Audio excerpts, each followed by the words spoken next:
বিসমিল্লাহির রহমানির রহিম। রব্বি জিদনি ইলমা, রব্বি জিদনি ইলমা। আজকে আমরা নারী ও শিশু নির্যাতন অধ্যাদেশ 2025 নিয়ে আলোচনা করব। নারী ও শিশু নির্যাতন অধ্যাদেশ 2025, এটা হচ্ছে 11 নং অধ্যাদেশে এই অধ্যাদেশটি পাশ করা হয়েছে। অর্থাৎ 25 সালে যে কটা অধ্যাদেশ পাশ হয়েছে তার মধ্যে এটা 11 নম্বর অধ্যাদেশ। এটা 25/3/2025 তারিখে এই অধ্যাদেশটি পাশ করা হয়।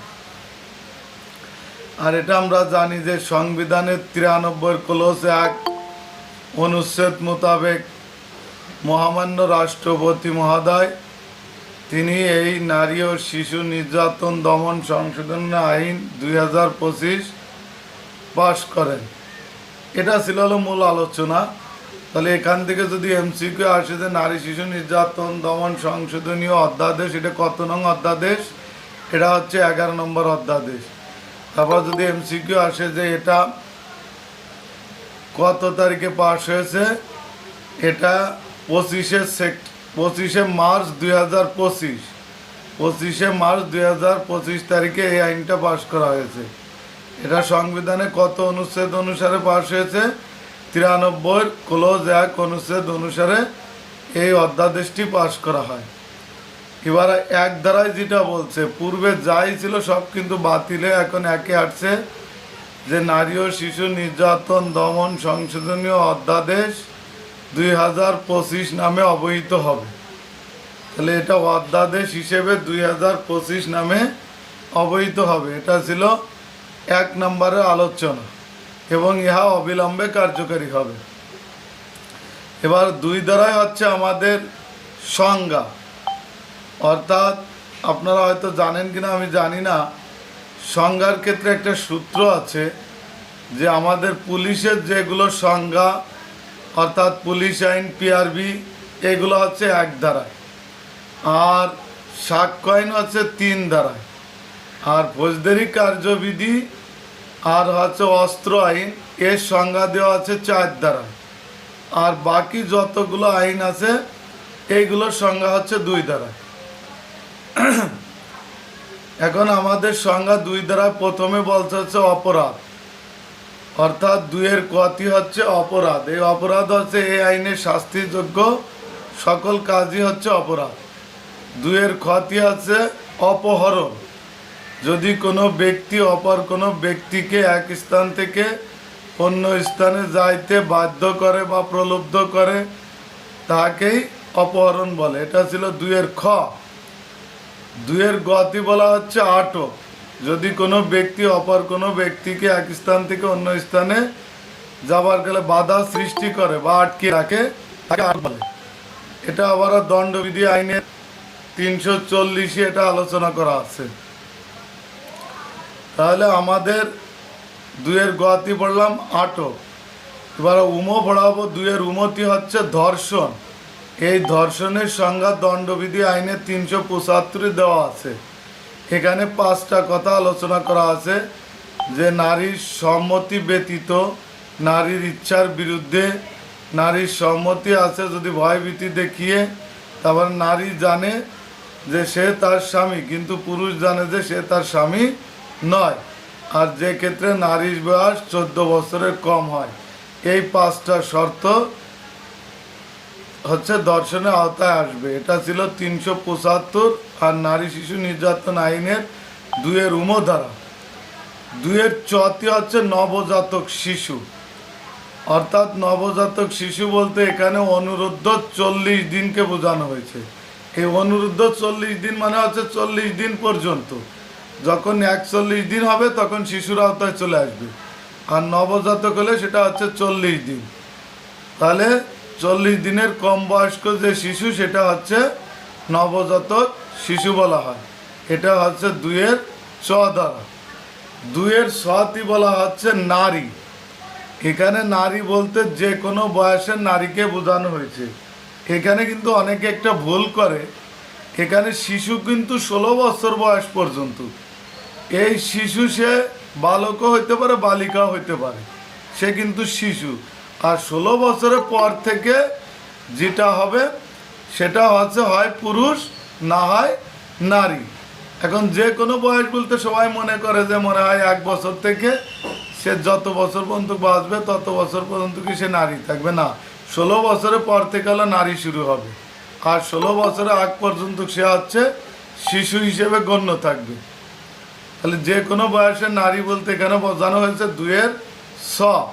এবার নতুন একটা ধারা এখানে সংযোজন করা হয়েছে 2 ডবল স, অর্থাৎ ছাগলের যে স এখানে বলা হয়েছে বলাৎকার, অর্থাৎ বলাৎকারের সংজ্ঞা দেওয়া হয়েছে 2 ডবল সতে, যে যদি কোনো ব্যক্তি কোনো শিশু বালকের মুখে বা বায়ুপথে যদি কোনো যৌনাঙ্গ প্রবিষ্ট করে সেটাই হচ্ছে বলাৎকার।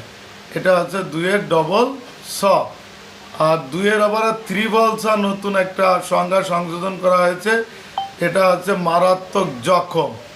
এই মারাত্মক জখম দণ্ডবিধি আইনের 320 সংজ্ঞা দেওয়া আছে, এটা আমরা ওখানে থেকে পড়ে নেবেন। আর হচ্ছে 2 বর্গের জ, 2 বর্গের জতে বলা হচ্ছে মুক্তিপণ, অর্থাৎ মুক্তিপণ বলতে এখানে যে কোনো আর্থিক সুবিধা বা অন্য কোনো সুবিধার কথা বলা হয়েছে।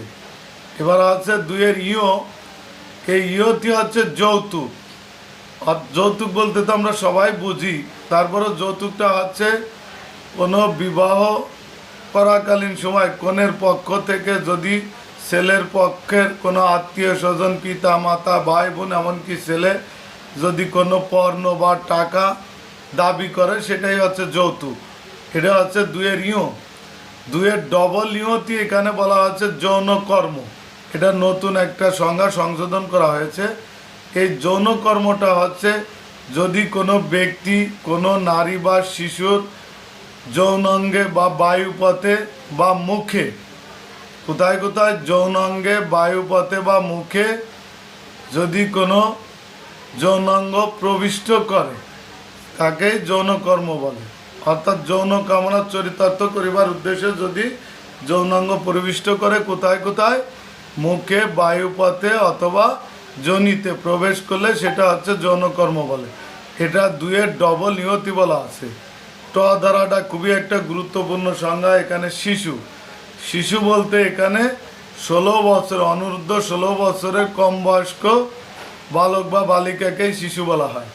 তাহলে এখানে শিশু বলতে কত বছর বয়স বোঝানো হয়েছে? অনূর্ধ্ব 16, অর্থাৎ 16 থেকে কম। যখন 16 বছর একদিন হয়ে যাবে তখন সে পুরুষ হয়ে যাবে, 16 বছরের একদিন যখন হয়ে যাবে তখন সে নারী হয়ে যাবে। এই ছিল আমাদের 2 ধারার মোটামুটি সংজ্ঞার বিষয় নিয়ে আলোচনা। এবার 3 ধারায় যেটা বলছে, 3 ধারায় বলা হয়েছে যে এই আইনের অধীনে যদি কোনো অপরাধ সংগঠিত হয় তাহলে তার বিচার কার্যক্রম এই আইনের অধীনেই হবে। অর্থাৎ এই অধ্যাদেশের অধীনে যদি কোনো অপরাধ সংগঠিত হয় তাহলে তার বিচার কার্যক্রম এই অধ্যাদেশেই হবে। এটা 3 ধারায় বলা আছে।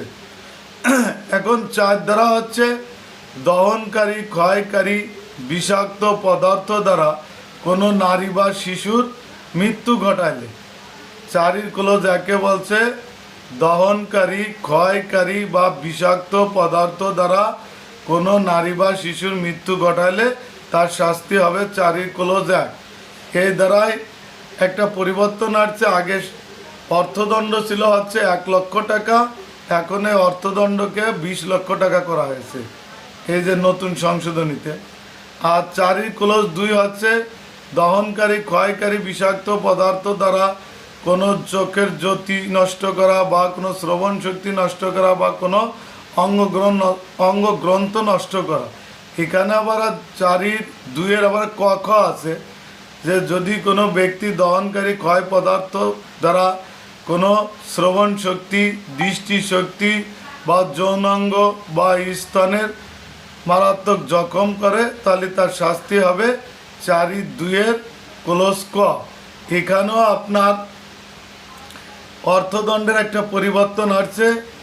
আগে ছিল 1 লক্ষ টাকা, এখন হয়েছে এটা 10 লক্ষ টাকা।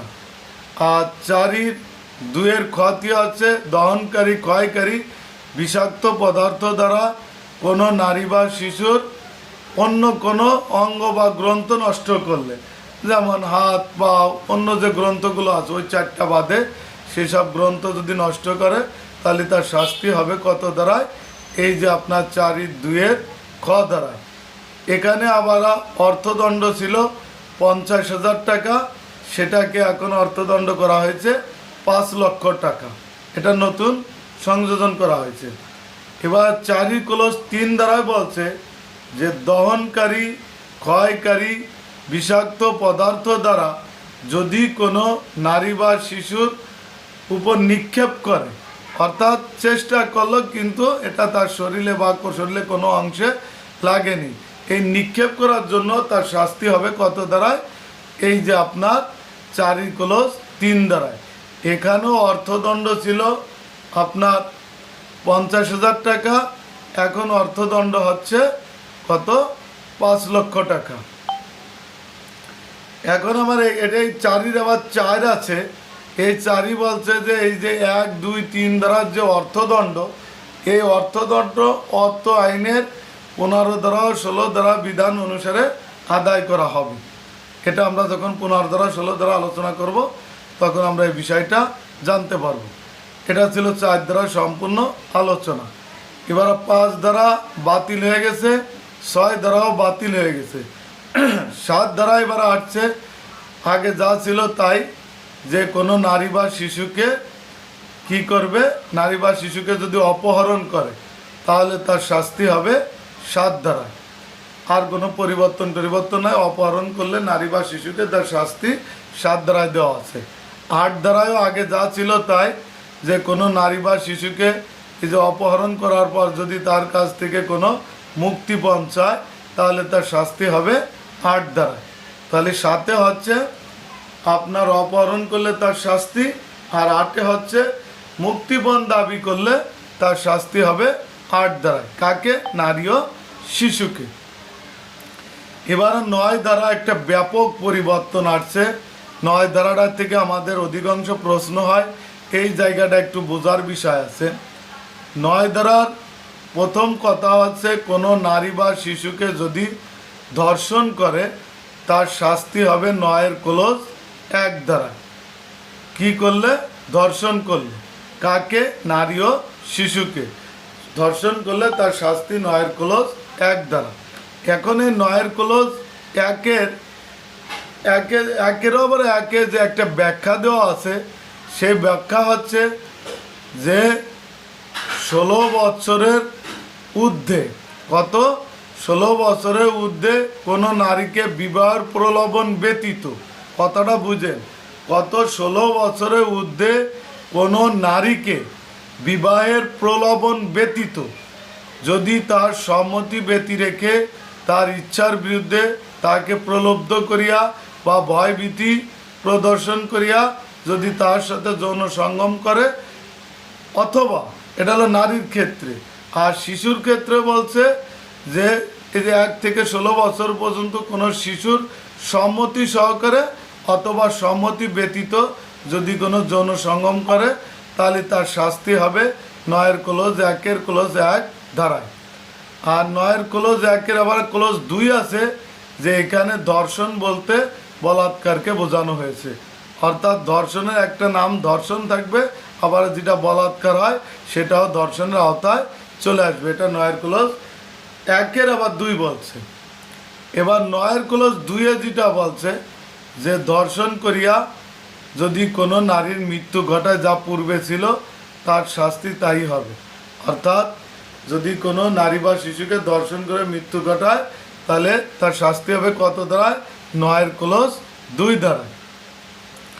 9-3 যদি কোনো নারী বা শিশুকে দলবদ্ধভাবে, এখানে নতুন একটা কথা বা সংযোজন করা হয়েছে যে দলবদ্ধভাবে বা সংঘবদ্ধভাবে, সংঘবদ্ধ কথাটা নতুন সংস্করণ করা হয়েছে।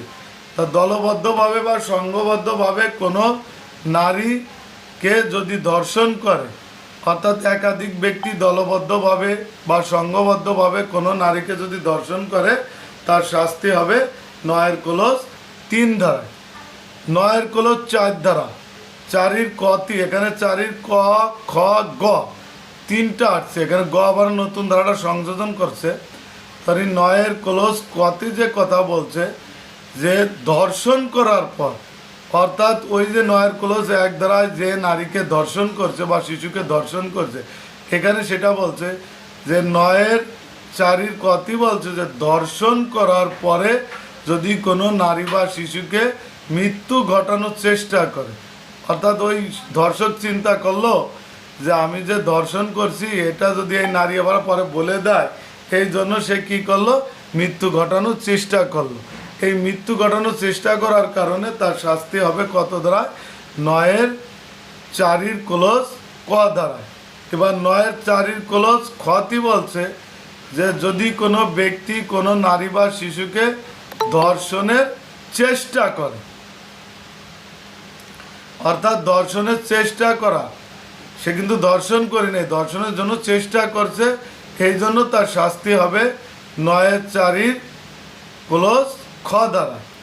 আর 9-এর 4-এর ক্লোজ গ নতুন দ্বারা সংযোজন করা হয়েছে যে ধর্ষণের উদ্দেশ্যে, এটাও বলছে যে ধর্ষণের উদ্দেশ্যে মারাত্মক জখম করা জন্য কোনো নারীর স্তন বা যৌনাঙ্গে কোনো বিষাক্ত পদার্থ বা অন্য কোনো পদার্থ দ্বারা মারাত্মক জখম করে, তাহলে তার শাস্তি হবে কত দ্বারায়, 9-এর 4-এর ক্লোজ গ দ্বারায়। তাহলে গতে আমরা কি বলছি যে ধর্ষণ করার উদ্দেশ্যে যদি কোনো ব্যক্তি কোনো নারী বা শিশুর যৌনাঙ্গে অথবা তার বায়ুপথে কি করে কোনো মারাত্মক পদার্থ বা কোনো মারাত্মক বস্তু নিক্ষেপ করে, তাহলে তার শাস্তি হবে কত দ্বারা, 9-এর 4-এর ক্লোজ গ দ্বারায়। এবার 9-এর 5 ধারা, 5 ধারা আগে ছিল যে পুলিশ হেফাজতে থাকা অবস্থায় যদি কোনো নারী বা শিশু ধর্ষণ হয় তার শাস্তি। এখানে একটা কথা বলছে, নতুন সংযোজন করছে 5 ধারায়, যে পুলিশ হেফাজতে বা অন্য কোনো আইন শৃঙ্খলার হেফাজতে থাকা অবস্থায় যদি কোনো নারী বা শিশু ধর্ষণ হয় তার শাস্তি হবে কত ধারায়, 5 ধারা। এবার 6 ধারা নতুন একটা ধারা এখানে নতুন সংযোজন করছে এই অধ্যাদেশে। 6 ধারা বলছে যে এই যে 9 ধারার অধীনে, অর্থাৎ 1, 2, 3, 4, 5 পর্যন্ত যে অপরাধগুলো করছে, এই অপরাধের ক্ষতিপূরণ হিসেবে ট্রাইব্যুনাল কি করবে, 15 ধারার অধীনে তার অর্থ আদায় করে এই যে ভিকটিম অর্থাৎ নির্যাতনের শিকার যে ব্যক্তি বা শিশু, তাকে এটা প্রদান করবে অথবা তার আত্মীয় অর্থাৎ অভিভাবক যিনি থাকবে তাকে দিবেন। যদি শিশু হয় তাহলে তার অভিভাবককে দিবে, আর প্রাপ্তবয়স্ক হলে তাহলে তাকে দিবে। এই কথা বলা হয়েছে 9-এর ক্লোজ 6 ধারায়। এবার 9-এর ক্লোজ ক, 9-এর ক্লোজ খ, 2টা ধারা আছে যে যদি কোনো 9-এর ক্লোজ শর্ট এবং কতি বলছে যে যদি কোনো ব্যক্তি কোনো নারীর সম্মানহানি করার উদ্দেশ্যে বা তার শালীনতা নষ্ট করার উদ্দেশ্যে কোনো এমন কোনো কাজ করে যে যার ফলে উক্ত নারী কি করে, আত্মহত্যা করে, তাহলে যে ব্যক্তি এই কাজটা করলো তার শাস্তি হবে কত ধারা, 9-এর শর্ট এবং ক ধারা। 9-এর শর্ট এবং খ নতুন ধারা এটা। ওই যে আমরা 9-এর শর্ট এবং ক্লোজ 1-এ যেটা পড়ছিলাম যে বিবাহের প্রলোভন ব্যতীত, তাই এখানে বলছে যে যদি কোনো ব্যক্তি কোনো নারীর কথা বলছে যে কোনো নারীর উপর আক্রমণ না করিয়া যদি তাকে বিবাহের প্রলোভন দেখিয়া তার সম্মতি ব্যতীত বা তার আস্থাভাজন থাকা কারণে যদি তার সাথে যৌন সঙ্গম করে, তাহলে তার শাস্তি হবে কত দ্বারা, 9-এর শর্ট এবং খ দ্বারা। তাহলে 9-এর শর্ট এবং খতে কী কথা বলছে যে ওই নারীর উপরে সে কোনো আক্রমণ করে নাই, তারপরে হচ্ছে ওই নারীকে সে কি করছে, বিবাহর প্রলোভন দেখানো হয়েছে, তারপরে কি বলছে যে তার সম্মতি আছে এবং তার এখানে আস্থাভাজন আছে এবং ওই নারীর বয়স কিন্তু 16 বছরের ঊর্ধ্বে হতে হবে, এ কথাও বলা আছে। তারপরে তার সাথে কি করছে, যৌন সঙ্গম করছে, তাহলে সেটা কিন্তু ধর্ষণের আওতায় আসে না, এটা নতুন ধারা এই আওতায় এসে তার বিচার করা যাবে কত ধারা, 9-এর শর্ট এবং খ ধারা। এই ছিল আমাদের যে দর্শনের যে কার্যক্রমগুলো 9-এর ক্লোজ 1, 9-এর ক্লোজ 2, 9-এর ক্লোজ 3, 9-এর ক্লোজ 4-এর ক খ গ, 9-এর 5 দ্বারা, 9-এর 6 দ্বারা, আর 9-এর শ টাইপেন ক, 9-এর শ টাইপেন খ দ্বারা। এবারে আমরা 10 দ্বারা আলোচনা করব।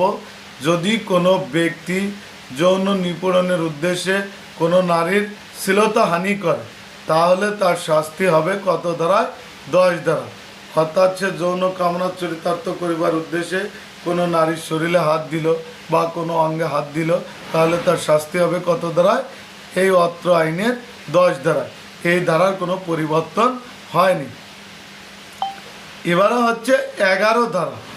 11 ধারাটার পরিবর্তন আসছে। 11-র একটা নতুন ধারা হচ্ছে, শুধু ক-এর ক ধারা আসছে, আবার আপনার গ ধারারও একটু কিছু পরিবর্তন আসছে। আমরা আলোচনা করি। 11 ধারা হচ্ছে যৌতুক নিয়ে আলোচনা করা। 11 ধারা মূলত আলোচনা কি? 11 ধারা মূলত আলোচনা হচ্ছে যৌতুক নিয়ে আলোচনা করা। তাহলে প্রথম কতি যেটা বলছে যে যদি কোনো ব্যক্তি কোনো নারীর নিকট কি যৌতুকের জন্য কোনো নারীকে মৃত্যু ঘটায়। 11-র কতি বলছে যৌতুকের জন্য যদি কোনো নারীকে মৃত্যু ঘটায় তাহলে তার শাস্তি হবে 11-র ব্র্যাকেটে ক ধারা মোতাবেক। 11-র আবার এখানে ডবল ক নতুন একটা ধারা সংযোজন করা হয়েছে। এই ধারাটা হচ্ছে যদি কোনো ব্যক্তি যৌতুকের জন্য কোনো নারীর মৃত্যু ঘটানোর চেষ্টা করে। কতি হচ্ছে মৃত্যু ঘটায়, আর ডবল কতি যেটা বলছে সেটা হচ্ছে মৃত্যু ঘটানোর চেষ্টা করে। তাহলে তার শাস্তি হবে 11-র ডবল ক ধারায়। এবারে 11-র ক্ষতি যেটা বলছে সেটা হচ্ছে যে যৌতুকের জন্য যদি কোনো নারীকে গুরুতর জখম করে তাহলে গুরুতর জখম করলে তার শাস্তি হবে কত ধারায়? 11-র খ ধারায়। আর যদি কোনো নারীকে সাধারণ জখম করে তাহলে তার শাস্তি হবে 11-র গ ধারায়। এই 11-র গ ধারায় আগে শাস্তি ছিল 3 বছর, সর্বনিম্ন ছিল 1 বছর। এখন এই শাস্তির মেয়াদ বাড়িয়ে এই যে নতুন ধারা নতুন অধ্যাদেশে যেটা সংশোধনী দেওয়া হয়েছে এখানে শাস্তির মেয়াদ দেওয়া হয়েছে 5 বছর এবং সর্বনিম্ন হচ্ছে 3 বছর। এটা ছিল হচ্ছে আমাদের 11 ধারা মূল আলোচনা। এবার আমরা পড়ব 12 ধারা। এই যে 12 ধারা যেটা বলছে ভিক্ষাবৃত্তির উদ্দেশ্যে যদি কোনো শিশুর বা অন্য কোনো উদ্দেশ্যে, ভিক্ষাবৃত্তির উদ্দেশ্য হইতে পারে বা অন্য কোনো উদ্দেশ্য হইতে পারে, এই উদ্দেশ্যে যদি কোনো শিশুর অঙ্গ প্রত্যঙ্গ নষ্ট করে বা বিনষ্ট করে বা অঙ্গহানি করে তাহলে তার শাস্তি হবে 12 ধারা। এই 12 ধারার কোনো পরিবর্তন আসেনি। তাহলে 12 ধারায় কী বলছে? যে কোনো শিশুর অঙ্গ প্রত্যঙ্গ অঙ্গহানি করে কি উদ্দেশ্যে? ভিক্ষাবৃত্তির উদ্দেশ্য হইতে পারে বা অন্য কোনো উদ্দেশ্য হইতে পারে। তাহলে যে ব্যক্তি করবে সেই ব্যক্তির শাস্তি হবে কত ধারায়? 12 ধারায়। এবার আমরা আলোচনা করব 13 ধারাটা। এই 13 ধারাটা যেটা বলছে যে এই যে ধর্ষণের ফলে যদি কোনো সন্তান জন্মগ্রহণ করে তাহলে তার ক্ষেত্রে কি হবে? তাহলে এখানে 13 ধারার ক্লোজ 1-এ বলছে অন্য আইনে যাই থাকুক না কেন এই আইনের অধীনে যদি কোনো শিশু অর্থাৎ ধর্ষণে বলে যদি কোনো শিশু জন্মগ্রহণ করে তার ক্ষেত্রে এখানে 13-র 1-এর ক্লোজ কতি যেটা বলছে যে এই শিশু ওই যে মেয়ে থাকে অর্থাৎ যে মেয়ের পেটে এই সন্তানটা হয়েছে সেই মেয়ের বা সেই নারীর পিতা অর্থাৎ মাতার মাতৃকুলের কোনো আত্মীয় স্বজনের কাছে এই সন্তান লালন পালন হবে। অর্থাৎ এই সন্তান কোথায় লালন পালন হবে? তার মাতৃকুলের কোনো আত্মীয় স্বজনের কাছে। মাতৃকুল বলতে আমরা বুঝি তার নানির কাছে থাকতে পারে, তার খালার কাছে থাকতে পারে, এরকম যারা আছে তার মামা বাড়ি থাকতে পারে, এদের কাছে এই শিশু কি হবে? লালন পালন হবে। এটা হচ্ছে 11-র ক ধারার আলোচনা।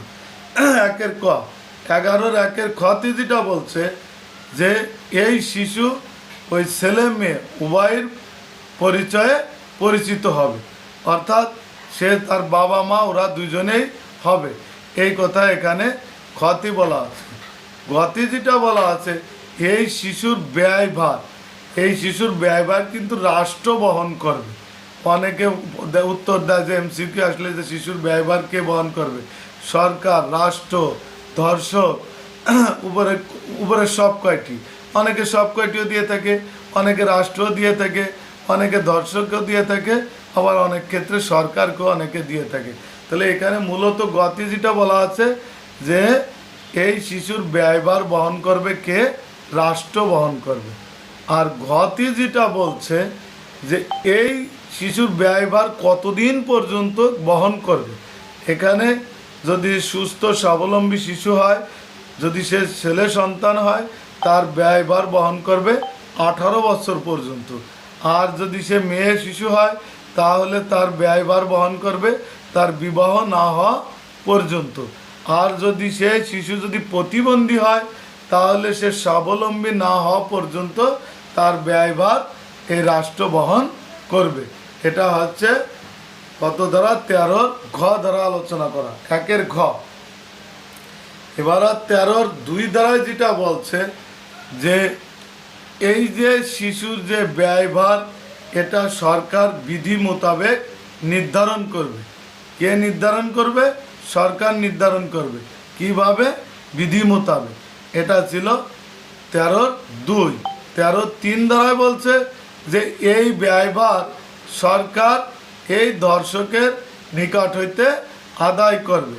তারপরে কিভাবে আদায় করবে সেটাও বলা আছে যে তার বিদ্যমান যে সম্পত্তি আছে সেই সম্পত্তি থেকে আদায় করা হবে। আর যদি বিদ্যমান সম্পত্তি না থাকে, তাহলে তার ভবিষ্যৎ যে সম্পত্তি হবে সেই সম্পত্তি থেকেও এই ব্যয়ভার আদায় করা যাবে। এটা হচ্ছে আমাদের 13 ধারা মূলত আলোচনা, যে সন্তান জন্মগ্রহণ করার পরে তার মাতৃকুলে থাকবে, তার পিতা মাতা উভয়ের পরিচয় পরিচিত হবে। তারপরে যেটা বলছে যে এটার ব্যয় রাষ্ট্র বহন করবে। তারপরে তার বয়স 18 বছর না হলে, মেয়ের ক্ষেত্রে সেটা বিবাহ না হলে, প্রতিবন্ধীর ক্ষেত্রে সে স্বাবলম্বী না হওয়া পর্যন্ত এই ব্যয়ভার বহন করতে থাকবে। আর 2 বলছে যে এটা বিধি অনুসারে, সরকার বিধি অনুসারে এই ব্যয়ভার নির্ধারণ করবে। আর 3 বলছে যে সরকার এই ব্যয়ভার দর্শকের কাছ থেকে নিবে, এবং তার যদি বিদ্যমান সম্পত্তি থাকে সেখান থেকে নিবে। আর যদি না থাকে, ভবিষ্যতে সে যে সম্পত্তির মালিক হবে সেই সম্পত্তি থেকেও এই ব্যয়ভার নেওয়া যাবে। এটা ছিল হচ্ছে আমাদের 13 ধারার আলোচনা। এবার আমরা 14 ধারার একটা আলোচনা, খুবই গুরুত্বপূর্ণ ধারা। এই ধারাটা বিগত সালগুলোয় এই ধারার থেকে অনেক প্রশ্ন হয়েছে। এই 14 ধারার নতুন সংস্করণের 2-3টা কথার পরিবর্তন আসছে, আদার্স কোনো পরিবর্তন আসেনি। তাহলে 14 আবার 1 বলছে যে আগে ছিল নির্যাতনের নির্যাতন নারীর কথা বলা ছিল, এখন বলছে নির্যাতনের শিকার কথাটা নতুন আসছে, যে এই আইনে নির্যাতনের শিকার কোনো নারী বা শিশুর ছবির কথা এখানে নতুন যোগেছে। ছবি কোনো সংবাদপত্রে বা অনলাইনে বা কোনো সামাজিক যোগাযোগ মাধ্যমে এমনভাবে প্রকাশ করা যাবে না যাতে উক্ত শিশুর পরিচয় বা নারীর পরিচয় প্রকাশ পায়। তাহলে 14 1 কি পেলাম? যে নির্যাতনের শিকার কোনো নারী বা শিশুর ছবি, নাম, ঠিকানা কোনো সংবাদ মাধ্যম বা কোনো অনলাইনে বা যোগাযোগ, অন্য কোনো যোগাযোগ প্রযুক্তির মাধ্যমে এমনভাবে প্রকাশ করা যাবে না যাতে উক্ত নির্যাতনের শিকার নারী বা শিশুর পরিচয় প্রকাশ পায়। এলো 1 ধারার কথা। আর যদি কেউ 2 ধারায় বলছে যে যদি 1 ধারা উপধারা লঙ্ঘন করে কেউ যদি এটা প্রকাশ করে, তাহলে তার শাস্তি হবে এই 14 ক্লোজ 2 ধারা। তাহলে আমরা 14 ক্লোজ 1 ধারায় কী পেলাম? যে তার নাম, ঠিকানা, তার ছবি, তারপরে তার পরিচয় কোনো সংবাদপত্রে অথবা অনলাইনে বা কোনো সামাজিক যোগাযোগ মাধ্যমে এমনভাবে প্রকাশ করা যাবে না যার ফলে উক্ত নির্যাতনের শিকার নারী বা শিশুর পরিচয় প্রকাশ পায়, তাহলে তার শাস্তি হবে এই আইনের 14 ক্লোজ 2 ধারা তার শাস্তি হবে। এটা ছিল আমাদের 14 ধারার আলোচনা। এবার আমরা 15 ধারায় ওই যে আমরা পড়ে আসছি আগেই যে এই যে যে 4 থেকে 14 ধারা পর্যন্ত যে অর্থদণ্ড আদালত দিবে বা ট্রাইব্যুনাল দিবে, এই অর্থদণ্ডগুলো এই 15 ধারা অনুসারে এটা তার বর্তমান সম্পত্তি অর্থাৎ বিদ্যমান সম্পত্তি অথবা তার ভবিষ্যৎ সম্পত্তি থেকে আদায় করা হবে। এটা ছিল 15 ধারার মূল আলোচনা। তাহলে 15 ধারায় কী বলছে, 4 থেকে 14 ধারা পর্যন্ত যে অর্থদণ্ডর কথা আদালত অথবা ট্রাইব্যুনাল বলছে, সেই অর্থদণ্ড ওই ব্যক্তির বিদ্যমান সম্পত্তি হতে অথবা তার ভবিষ্যৎ সম্পত্তি থেকে আদায় করা যাবে। এরপরে যেটা বলছে সেটা হচ্ছে যে এই সম্পত্তি কিভাবে আদায় করবে, এটা হচ্ছে 16 ধারায় বলছে যে ট্রাইব্যুনাল এই সম্পত্তি জেলা কালেক্টরের মাধ্যমে এই সম্পত্তি আদায় করবে এবং এই সম্পত্তি কিভাবে ক্রয় করিয়া অথবা নিলামে বিক্রয় করিয়া এই সম্পত্তি অর্থ ক্ষতিপূরণ হিসেবে প্রদান করবে। আর এখানে বলছে যে যদি ট্রাইব্যুনাল চায় সেক্ষেত্রে ট্রাইব্যুনাল সরাসরি এই সম্পত্তি নিলামে উঠায়ও বিক্রি করে দিয়ে সরকারি কোষাগারে জমা করতে পারে। তাহলে প্রথমে বলছে যে এই সম্পত্তি জেলা কালেক্টরের মাধ্যমে সম্পত্তির হিসাব নিয়ে এই সম্পত্তি ক্রয় করবে, ক্রয় করার পর তারপরে নিলাম করবে। আর দ্বিতীয়টি যেটা বলছে যে এই সম্পত্তি সরাসরি ট্রাইব্যুনাল এটা কি করতে পারে, নিলামে উঠায় বিক্রি করতে পারেন এবং এই বিক্রয় উপলব্ধ কী করবেন, সরকারি কোষাগারে জমা দিবে। এটা ছিল হচ্ছে 16 ধারার মূলত আলোচনা। এবার আমি 17 ধারায় আলোচনা করব। 17 ধারা ব্যাপক পরিবর্তন, আগে ছিল 1, 2 ধারা, এখন 1, 2, 3 তিনটা ধারা এখানে সংযোজন হয়েছে। এখন আমরা 17 ধারায় প্রথমে যেটা বলছে যে এই আইনের অধীনে যদি কোনো ব্যক্তির সম্মান, এই যে নতুন কথা যুক্ত হয়েছে সম্মানহানির উদ্দেশ্যে, এই আইনের অধীনে কোনো ব্যক্তি যদি কোনো ব্যক্তির সম্মানহানির উদ্দেশ্যে মিথ্যা মামলা বা অভিযোগ দায় করে তাহলে তার শাস্তি এই 1 ধারায় বলা আছে যা হবে, যে ধরনের শাস্তি এখানে 1 ধারায় তাকে শাস্তি দিবে। এখন 2 ধারায় বলছে যে আদালত যদি মনে করে যে যে ব্যক্তি যে মিথ্যা মামলা দাবি করছে তাহলে আদালত তার স্বীয় ক্ষমতা বলে তার বিরুদ্ধে তিনি কি করবেন, তার বিরুদ্ধে পুনরায় মামলা রুজু করতে পারেন, অথবা যে ব্যক্তি এই ব্যক্তির বিরুদ্ধে মিথ্যা মামলা দায়ের করছে, এই যে যার বিরুদ্ধে মিথ্যা মামলা দায়ের করছে সেই ব্যক্তিও আদালতে তার বিরুদ্ধে অভিযোগ বা মামলা দায়ের করতে পারেন। তাহলে আমাদের 2টা কথা পাইলাম, একটা হচ্ছে যার বিরুদ্ধে মিথ্যা মামলা দায়ের করা হয়েছিল সেই ব্যক্তি পুনরায় ওই ভিকটিমের বিরুদ্ধে অর্থাৎ যে মিথ্যা মামলা দায়ের করছে তার বিরুদ্ধে মামলা রুজু করতে পারবে, অথবা আদালত তার স্বীয় ক্ষমতা বলেও ওই ব্যক্তির বিরুদ্ধে মিথ্যা মামলা দায়ের করতে পারবে। এটা ছিল হচ্ছে 17 ক্লজ 2। 17 ক্লজ 3 বলছে যে আদালত রায় প্রদানের সময় যদি তিনি মনে করে তাহলে যে ব্যক্তি মিথ্যা মামলা দায়ের করছে তাকে কারণ দর্শাইতে পারে এবং কারণ দর্শানোর জবাব যদি সন্তোষজনক না হয় তাহলে আদালত ওই যে ব্যক্তির বিরুদ্ধে মিথ্যা মামলা দায়ের করছে তাকে ক্ষতিপূরণ দেওয়ার জন্য নির্দেশ দিবে। এছাড়াও তাকে 2 বছরের কারাদণ্ডে দণ্ডিত করতে পারেন। তাহলে আমরা 17 ধারায় কী পেলাম, প্রথমে হচ্ছে যদি কোনো ব্যক্তি সম্মানহানি করার উদ্দেশ্যে যদি কোনো ব্যক্তির বিরুদ্ধে মিথ্যা মামলা দায়ের করে তার শাস্তি হবে 17 ক্লজ 1 ধারা। 17 ক্লজ 2 ধারা যে ব্যক্তির বিরুদ্ধে মিথ্যা মামলা দায়ের করছে সেই ব্যক্তি যে ব্যক্তি মিথ্যা মামলা দায়ের করলো তার বিরুদ্ধে ওরা মামলা রুজু করতে পারবে, অথবা আদালতও নিজে সরাসরি তার বিরুদ্ধে মামলা রুজু করতে পারবেন।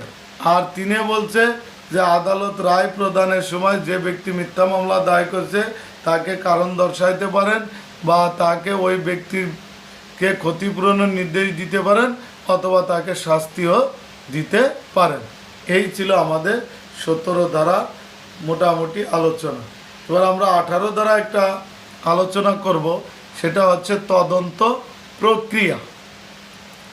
অর্থাৎ মামলা তদন্তকারী কর্মকর্তা কিভাবে মামলা তদন্ত কাজ পরিচালনা করবে সেই বিষয়ে আলোচনা করা আছে এই 18 দ্বারা।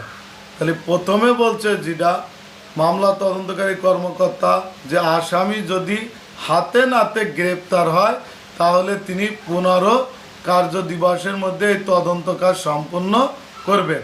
তাহলে হাতে নাতে আসামি গ্রেপ্তার হলে কত দিনের মধ্যে তদন্ত কাজ সম্পূর্ণ করবেন? 15 দিনের মধ্যে তদন্ত কাজ সম্পূর্ণ করবেন। এখন দুয়ে যেটা বলছে যে যদি হাতে নাতে গ্রেপ্তার না হয় সেক্ষেত্রে মামলা তদন্তকারী কর্মকর্তা তাহলে আর কতদিন সময় পাবেন? তিনি হচ্ছে এখানে বলা হয়েছে যে সে হাতে নাতে গ্রেপ্তার না হলে 30 কার্য দিবসের মধ্যে তার তদন্ত কার্যক্রম সম্পূর্ণ করতে পারবেন। এটা ছিল কত দ্বারা? 1 ক আর 1 খ। তাহলে 1 কটি হচ্ছে 15 দিন হাতে নাতে গ্রেপ্তার হলে, 1 খটি বলছে যে হাতে নাতে গ্রেপ্তার না হলে 30 দিন সময় পাবেন। এবার 2 দ্বারা বলছে যে এই যে 1 দ্বারা বর্ণিত সময়ের মধ্যে যদি সে মামলা তদন্ত কাজ সম্পূর্ণ করতে না পারে সেক্ষেত্রে মামলা তদন্তকারী কর্মকর্তা কী কারণে তদন্ত সম্পূর্ণ করতে পারেন নাই সেই বিষয়ে উল্লেখ করে কেস ডায়েরি সহ কেস ডায়েরি সহ তিনি আদালতে একটা লিখিত আদালত অর্থাৎ ট্রাইব্যুনালে বা ক্ষেত্র বিশেষে ম্যাজিস্ট্রেটের নিকট সময় বৃদ্ধির জন্য একটা আবেদন করবেন। এখন ম্যাজিস্ট্রেট যদি সন্তুষ্ট মনে হন বা আদালত ট্রাইব্যুনাল যদি সন্তুষ্ট মনে হয় তাহলে তাকে আরও 15 দিন সময় দিবেন এই মামলা তদন্ত কাজ পরিচালনা করার জন্য। আর এই মামলা যদি ডিএনআই টেস্ট করার প্রয়োজন হয় তাহলে ট্রাইব্যুনাল তাকে ন্যূনতম সময় দিবে। কি সময় দিবেন? ন্যূনতম সময় দিবেন। এটা ছিল 2 আলোচনা। এখন 3 যেটা বলছে যে 3 যেটা বলছে সেটা হচ্ছে যে 2 ধারা মোতাবেক মামলার মনে করেন চার্জশিট মামলা তদন্তকারী কর্মকর্তা আদালতে দিয়ে দিয়েছেন। এখন 3 ধারায় বলছে যে এই যে চার্জশিটের বিরুদ্ধে যদি বাদী পক্ষ নারাজি দাবি করেন যে মামলা তদন্তকারী কর্মকর্তা সঠিকভাবে মামলা তদন্ত করেন না, অর্থাৎ তিনি নারাজি দাবি করলেন, তাহলে ট্রাইব্যুনাল এই মামলা অন্য কোনো আয়ুকে তদন্ত করার জন্য নির্দেশ দিবে এবং ওই আয়ু 15 কার্য দিবস সময় পাবে। তাহলে যখন আর একটা আয়ুকে নির্দেশ দিলেন আদালত তখন সেই আয়ুর সময়কাল কত দেওয়া হচ্ছে? 15 কার্য দিবস। 3 দ্বারা আরও 15 কার্য দিবস কে পাবে? নতুন আর একটা আয়ু তিনি পাবেন। আর এখানে 4 দ্বারা 5 দ্বারা বাতিল করা হয়েছে। 4, 5 দ্বারা কি করা হয়েছে? বাতিল করা হয়েছে।